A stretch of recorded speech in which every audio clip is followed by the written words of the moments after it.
Usa ka piniriso ang natala nagpositibo sa COVID-19 sa Zamboanga City. Samtang sa Tagum City, namatay ang usa ka pare una pa man nasuta nga positibo day kini sa COVID-19. Ano ang report ni Argil Relator. Sa Sarangani Province, tulo ka suspected COVID-19 patients ang namatay. Unang namatay ang 47 years old nga babae nga taga Alabel tungod sa sepsis secondary to typhoid fever.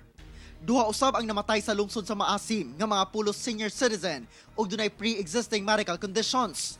Nagnegatibo na sa COVID-19 ang mao mga namatay nga suspected COVID-19 patients. Sa kasamtangan, nagpabiling COVID-19 free ang probinsya. Sa Tagum City, Davao del Norte, natala kagahapon ang pinakaunang pasyenteng namatay tungod sa COVID-19. Niadtong Lunes sa gabi namatay ang pasyente nga usa ka pari nga taga Barangay Visayan Village. Apan Miyerkules sa hapon panigula ang resulta sa laboratory test ni ini nga positibo di ay siya sa moong sakit. Siya si Father Arnel Celis, sumala sa LGU Tagum. Mitugot ang pamilya nga maipahibalo ang pangalan aron makatabang sab sa contact tracing. Naglisod sa contact tracing ang City Health Office sa Tagum. Sanglit wala na na-interview ang pasyente, human na stroke kini. Gilubong na ang mong pasyente sa sementeryo sa Tagum.